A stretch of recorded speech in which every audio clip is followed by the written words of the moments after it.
रामगढ़ गांव में रोहन और सोहन नाम के दो दोस्त रहते थे। रोहन बहुत मेहनती था, लेकिन सोहन कोई काम नहीं करता था और सब कुछ भगवान के भरोसे छोड़कर बैठ जाता था।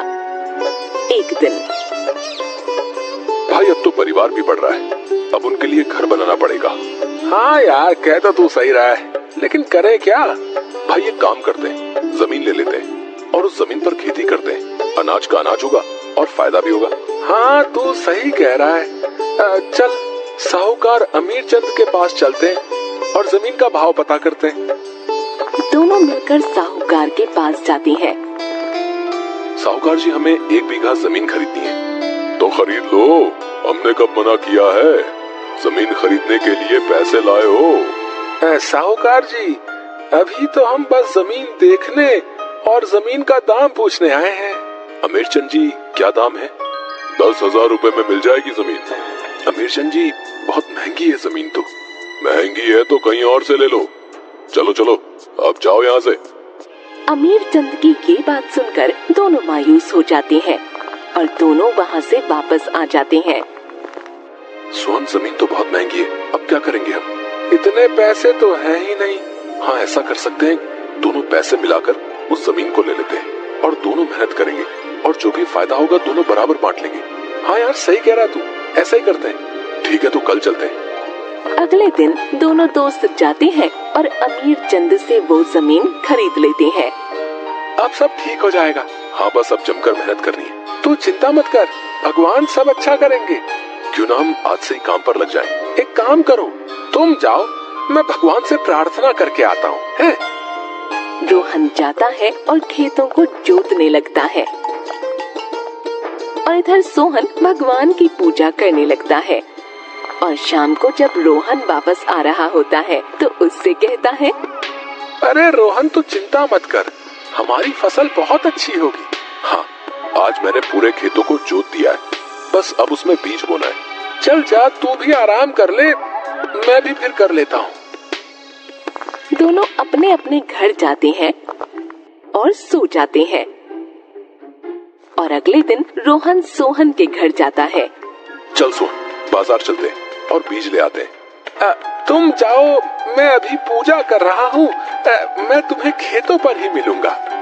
रोहन बाजार जाता है और बीज लेकर वापस खेत पर आ जाता है, लेकिन उसे सोहन वहाँ नहीं मिलता और वो बीज बोकर वापस आता है और सोहन से पूछता है, तुम खेतों पर क्यों नहीं आए?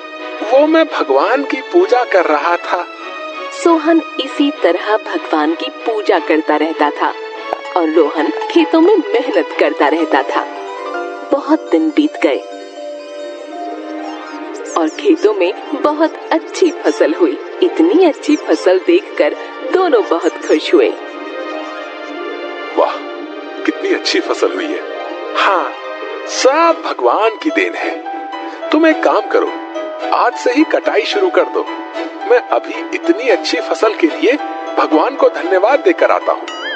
रोहन कटाई शुरू कर देता है और थोड़े ही दिन में पूरी कटाई हो जाती है। चलो, कटाई तो हो गई, अब इसे बराबर बराबर बांट लेते हैं। बराबर बराबर क्यों? मैंने बहुत मेहनत की है, मुझे फसल का ज्यादा हिस्सा मिलना चाहिए। अच्छा, अगर ऐसी बात है तो मैंने तो दिन रात भगवान की प्रार्थना की है, इसलिए फसल का ज्यादा हिस्सा मुझे मिलना चाहिए। इसी बात को लेकर दोनों में बहस हो जाती है और ये बहस इतनी बढ़ जाती है कि बात लड़ाई तक पहुंच जाती है और इंसाफ के लिए दोनों गांव के मुखिया के पास जाते हैं और सारी बात बताते हैं। उनकी बातों को सुनकर मुखिया जी भी सोच में पड़ जाते हैं। थोड़ी देर सोचने के बाद उन्हें एक उपाय सूझता है और वो अपने गोदाम से 2 चावल की बोरियां मंगाता है। ये लो, तुम इन बोरियों से सारे कंकड़ साफ करके कल सुबह वापस आना और जो भी ये काम पहले कर लेगा उसे ही फसल का ज्यादा हिस्सा मिलेगा। मुखिया जी, हम यहाँ इंसाफ मांगने आए हैं, आपसे काम मांगने नहीं। आप इंसाफ करिए। पहले ये करो कल मैं तुम्हें तुम्हारी सारी बातों का जवाब दूंगा। रोहन और सोहन उस बोरी को उठा कर ले आते हैं। रोहन पूरी रात जागकर उस चावल से कंकड़ निकालता है। इधर सोहन भगवान की पूजा करता है और सो जाता है। पूरी रात जागने की वजह से सुबह रोहन की आंख लग जाती है और वो सोता रह जाता है। इधर सोहन तैयार होता है और मुखिया जी के पास पहुंच जाता है। देखो मुखिया जी, मैं आ गया। तुम चावल साफ करके आए हो या बस ऐसे ही आ गए? मुखिया जी, मैंने भगवान से प्रार्थना की थी। अब तक तो सारे चावल साफ हो गए होंगे। अच्छा अच्छा, रोहन कहाँ है? अभी तक आया नहीं। लगता है अभी तक उसके चावल साफ नहीं हुए। अब तो इस फसल का हिस्सा मुझे ही मिलेगा। हाँ, शांत हो जाओ। हम बिना इंतजार किए कोई भी फैसला नहीं ले सकते। थोड़ी देर बाद, मुखिया जी, अब तो बहुत देर हो गई, लेकिन अभी तक रोहन आया नहीं। हाँ सच में, अब तो बहुत देर हो गई है। मुखिया जी, उस आदमी ने तो आपकी बात की भी इज्जत नहीं की। उस आदमी की ये बात सुनकर मुखिया को गुस्सा आ जाता है और वो गुस्से में कहता है, इस गलती की उसे सजा मिलेगी। चलो उसके घर। सब लोग उसके घर जाते हैं तो देखते हैं कि रोहन गहरी नींद में सोया हुआ है और वहाँ रखे सारे चावल साफ हैं। ये देखकर मुखिया जी खुश हो जाते हैं। तभी रोहन की आंख खुल जाती है और वो उन सबको देखकर जल्दी से उठता है। मुखिया जी, मुझे माफ कर दो।